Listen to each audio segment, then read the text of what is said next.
Olá, tudo bem? Hoje, pela primeira vez, a nossa série de entrevistas LulaLivre vai contar com um estrangeiro. Trata-se de um jurista alemão, professor Sebastian Scheerer, que é criminologista, professor de criminologia e de sociologia da Universidade de Hamburgo, na Alemanha. Além de ser um jurista com vasta fama, ele é também autor de uma obra expressiva a respeito da sua especialidade. Parte dela, inclusive, publicada no Brasil, em português. O professor Scheerer passou alguns dias no Brasil, participando de debates, de palestras, e conseguiu arrumar uma beirada na sua agenda para nos conceder uma entrevista na qual ele debruça o seu olhar sobre a questão jurídica, o sistema jurídico brasileiro como um todo, mas particularmente com a forma com que foi tratado o ex-presidente Lula pela justiça brasileira. É interessante ver, é muito interessante poder ver como é que alguém com um olhar distante em todos os sentidos pode dar uma opinião tão forte a respeito de uma questão importante como essa que a gente está vendo no Brasil. Então, bom proveito.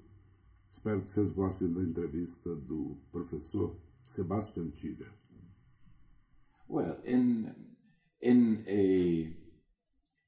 a state of law, like in countries with a rule of law, which is a minority of countries in the world, and it's getting a smaller minority by the years, in countries with a rule of law, those in power, they have to obey the laws.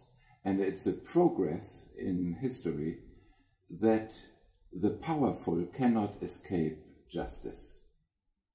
So that is the basic principle.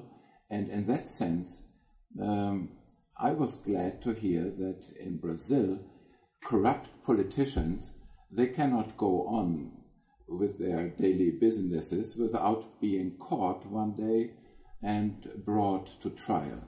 So basically, I think it's a good sign that the powerful are not immune from prosecution. When the powerful are being prosecuted, they are prosecuted by the judiciary. That is a separate power, and it's an independent power in countries with a rule of law that is working. On the other hand, everybody in political science knows that all three powers, they are not completely separated. Somehow the judges have to be appointed. So the higher the judiciary gets, the more manifest is a political character in the selection of judges and the function of the judiciary. So you don't have them really beautifully separated, but there's always a certain political influence in the prosecution of the powerful. And the case of Lula is interesting in that sense. Lula is an exemplary politician who has played a central role not only on the national scene, but also in the international environment. And he has been an outstanding person with a very strong influence on international relations.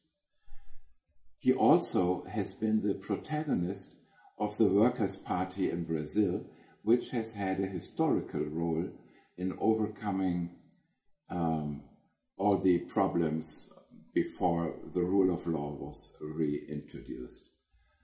And so my joy to see corrupt politicians being prosecuted also in Brazil is being relativized in a way when I look at the special circumstances in which this has been done here.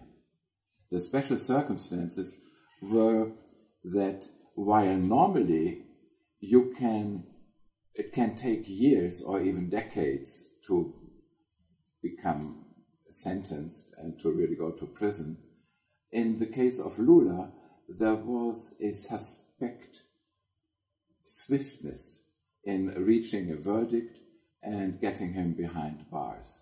That is astounding when you think that even a normal, let's say a normal homicide trial in Brazil, a homicide trial is supposed to be ending before 340 days.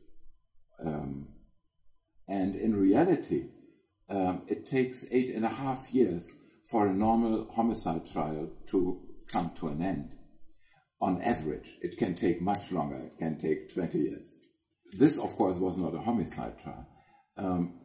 But other political trials, they also take a much longer time than the Lula trial. So one really asks oneself, as an outside observer, why is it that in the case of Lula, these things are going so fast? You know, in the blink of an eye, he's behind bars, and he appeals, and he's even staying even longer behind bars. So it seems to the outside observer that something special is happening in the case of Lula. It's not the run-of-the-mill sort of thing. There's some drive, an extra drive, some extra motivation, and this extra motivation, it seems, many people believe, is a political motivation. Because of his role, they want to take him out of the race for the presidential elections. It's hard to see it in a different light. To say, well, it's just normal, like all the other politicians, he's being prosecuted. It seems a little bit different in his case. It seems that the accusation against Lula is not standing on such strong feet as the accusations in many other corruption trials. What I have been following is that there is an apartment in question which is said to have been in exchange for favors that he was giving multinational or big national companies, but it's not as convincing, at first sight at least, as many of the other accusations and convictions in the context of these big scandals are. It seems it's a relatively weak accusation, and maybe even the judges didn't diligently go after the proofs. So there is a certain, well, as they say, au goût to this conviction that is hard to ignore. And maybe in other countries, he would not even have been convicted on this relatively slight evidence. Could be that in other countries, the threshold of proof would be a little higher and he would stand a better chance of being absolved. It looks almost as if people really wanted to convict him, no matter if there was enough evidence. One has to see it in a larger international, maybe even global context. Globally, what we're seeing is a rise of the right, of a certain right-wing populism, and there is a tendency away from democracy and towards authoritarianism. This process is also manifesting itself, especially in times of pre-elections. There are forces, it seems, that want to make it difficult for the left to reorganize itself and to have a fair chance at an election. it doesn't remind me of many things that are happening in Europe. Even though, of course, in Europe you have a right-wing tendency and you have a lot of strange things happening there too. But what this in Brazil reminds me at the moment is more a case like Egypt, where in the last 5 years they have had 2 elections. But these elections were not really democratic elections. Why? Because in the pre-election times, they were already looking, well, who is going to be a candidate? And then pre-election, there were some bodies with little or no democratic legitimation that said, oh, here we have a front runner who has 30 or 40% of intentions of votes. Let's take him out. And then there's another one. He is the second with intentions of votes, but we don't like him. He is a little to this or a little bit to that. Let's take him out. Let's just say he cannot be a candidate. In Egypt, you had that with the Islamist fundamentalist movement, the Muslim Brotherhood. And as it happens, when the Egyptians had the first chance to go to vote, before they could go voting, all the candidates of the Islamic Brotherhood, which had the most democratic legitimation, they were sorted out, just eliminated. And the last time, just a few weeks ago, of course, the whole Muslim Brotherhood was already in prison. Then there were some normal candidates that wanted to be candidates against General Sisi, who is the guy in power. And after a few talks with them, they all said, oh no, I don't want to be a candidate anymore, even though they had a lot of people who would have voted in them. And then Sisi was practically the only candidate, and he got elected. So if you manage to eliminate all those people with a strong popular basis from being a candidate, then you don't really need an election anymore, because you just have 2, 3, 4 people who nobody knows, nobody wants to vote. And it seems that in this country at the moment, a lot of people, when you ask them, do you already have an idea whom you're going to vote for? They say, no, there isn't nobody left that I could vote for. And that's a very sad state.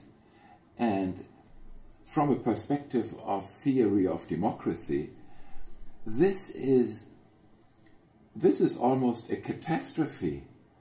If you take away people who have the support of a large part of the population, I mean, this is a very strong argument that even the judges should consider. Do we have a case against this guy that is strong enough, that is so impeccable, without problem, that we can really take him out of the electoral race? I mean, you must be very sure of yourself if you say, well, the people want this guy, but we, the judges, we will convict him of a crime and put him in prison. You can do that, but you better be completely sure that you have a smoking gun, that you really know he has been guilty of something very, very serious. This is why in impeachment cases you also should have very serious crimes. You shouldn't impeach people for minor things, because you always have the problem of how does that relate to democratic principles. The judiciary has a very special function, and the judiciary is not above the people and is not there to substitute elections or to manipulate elections. This is not the thing that the judiciary is legitimized to do. Well, what I like is a technical judiciary. I come from a tradition of continental European law, and the legitimation of law in Germany has always been to be non-political And in the worst times of German history, the big problem was that the judges had become political. To the left, but more to the right, because of their class background, and that has been catastrophical. Specific German tradition of law is that you have a group of people trained in legal principles that go back to the Roman Empire and that strive for internal coherence of the legal system. And all your judgments have to be consistent with this relatively closed dogmatic system. You have to be a very good technician at the law, and then you can say, well, this is what the law says, regardless if it's good or bad for the right or the left. That gives a certain serenity and cohesion and plausibility and respect for good law. And then the people will also respect it. They will have the impression, well, the trial has been fair and it has followed the rule of law and it has been serious and diligent and objective. And then it can be that it is against my political convictions, but I will still accept the judgment because I say, well, it has been fair, and so I have to accept it.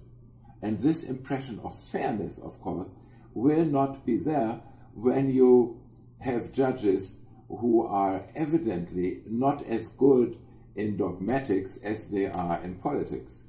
Well, I would say I see two developments, basically.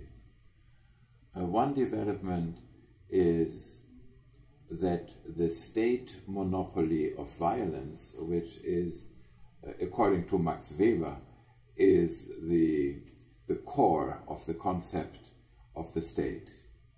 The monopoly of violence means that no group has the right to use physical force against citizens except for the legitimate forces, which is to the outside the military and to the inside the police.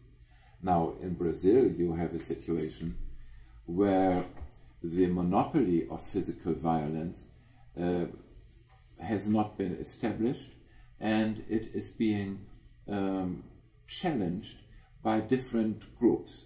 For instance, you have the PCC in large parts of the prison system that is challenging the state authority.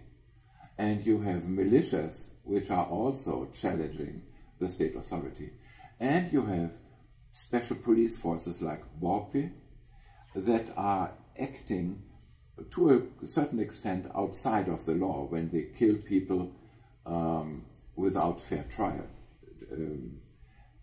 And normal military police also, when you see that the military police kills more or less 4,000 people per year without a trial, so they are robbing these people of their fundamental rights, that even when they are suspected criminals, they have the right to be brought to trial and not to be killed right away. So the first development that I would observe is a certain competition between different organizations of violence. That is a very complicated situation for a state. The second thing is that the state itself is using its violence in a very partial way against different parts of the population. You have one part of the population which can trust in the rule of law. For them, the law is the law and the state follows its own laws. And then there is another part of the population for whom the law does not exist, for whom the law is what the policeman does with him, but the policeman doesn't follow the law. So the concept that I would apply to that situation is that of the dual state. It's a double state, which is falling apart in two sub-states. One is the normative state that obeys by its own rules, and one is the state of measures which are just taken at the cost of legality. Whatever has to be done today will be done today, regardless if it is according to the law or not. That is the life in the favela. In the favela, you cannot trust in fair trials. You cannot trust in the rule of law. What you see there is a state of emergency or a state of measures. The theoretician that I would refer to in that context would be Ernst Fraenkel, a guy who in the 1930s and later on developed this concept of a dual state. It looks like the rule of law to many people, especially in the privileged areas, but it is not the rule of law because it doesn't apply to everybody. So it's a hollow system that looks like the rule of law, that looks like a normal democracy, but when you look at it closer, it's a dual state that uses the law, but it doesn't use the law for everybody. It doesn't just simply apply it equally to everybody. And that's a very, very risky situation for a state and a very risky situation for the minorities in this state.